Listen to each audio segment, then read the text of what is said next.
Students, a very good afternoon. Welcome to the class once again. This is Dr. Sanjana Sharma from the Department of English. Students, we are doing the textual analysis of the essay My Word by E.M. Foster. We started the textual analysis yesterday and today we will continue with it.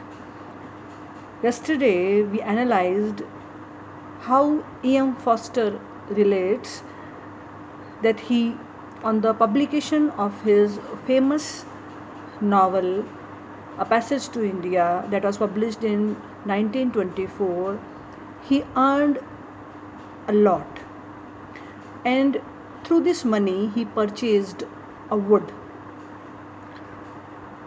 And he says that so many people questioned him what is the effect of the purchase of this property on his behavior, how his attitude has altered after this purchase. Foster says that the change was not economical, it was a psychological change that occurred in him. So let us come to page number 137, paragraph number 2. So let us begin the textual analysis. In the first place, it makes me feel heavy. So when Foster is asked how does he feel after acquiring that wood, that property, he says that I don't feel happy, I don't feel elated, rather I feel a burden in my heart. Property does have this effect. He says that this effect is common when you purchase, when you buy, when you acquire something worldly. Property produces men of weight, and it was a man of weight who failed to get into the kingdom of heaven. He was not wicked, that unfortunate millionaire in the parable. He was only stout. He stuck out in front, not to mention behind, and as he wedged himself this way and that in the crystalline entrance and bruised his well-fed flanks, he saw beneath him a comparatively slim camel passing through the eye of the needle being woven into the robe of the god. The gospel all through couple stoutness and slowness. So Foster here gives us an example from a parable in the Bible, Holy Bible. So in the city of Jordan, massive gates were there from where people could enter into the city. At that time, camels were a very popular sort of transportation. They were a popular means of transportation. So, people, traders with heavily loaded camels could enter into this city through these gates. During the night time, these gates were closed and a small gate remained open. And what was the name given to that gate, small gate? Eye of a needle.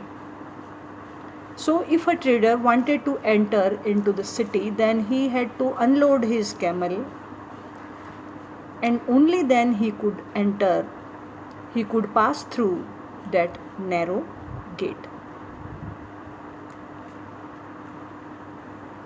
They point out what is perfectly obvious yet seldom realized.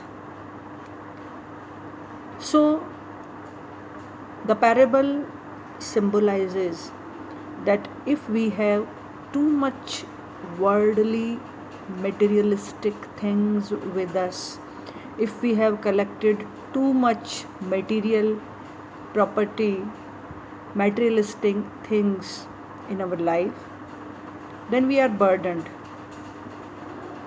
and we are engrossed in those things.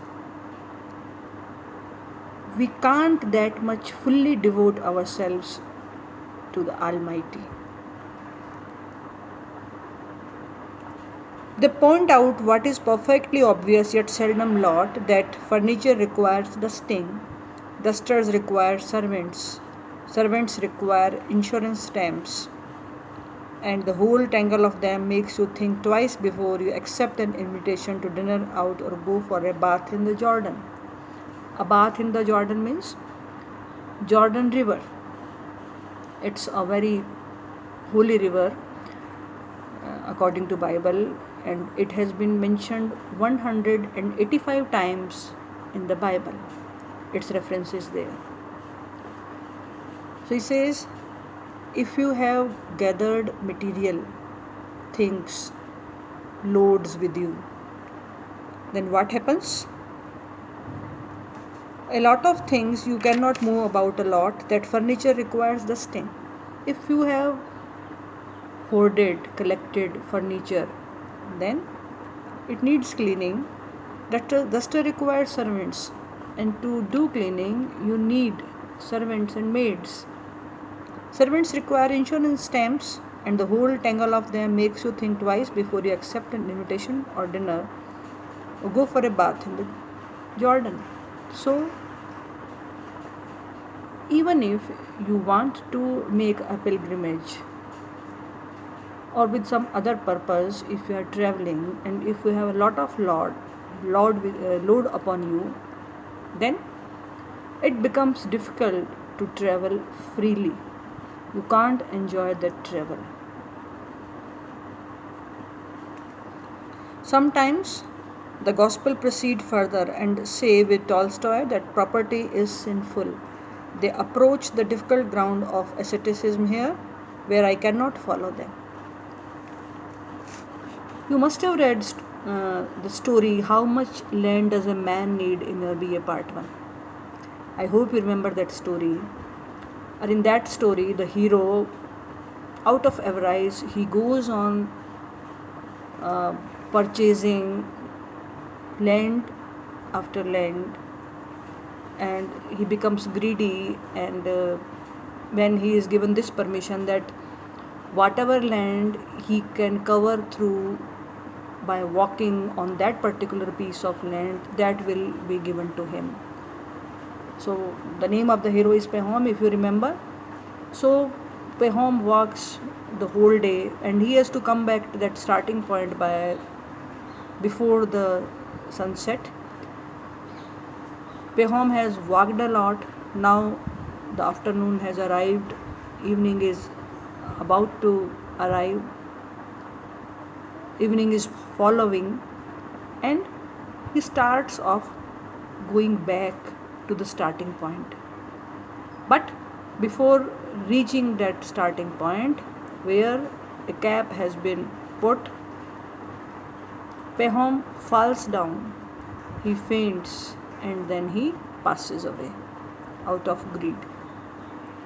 So he says, Tolstoy, too, who was a great novelist, a story writer, and a philosopher from Russia, he too was against such sort of greed, that we should not accumulate worldly material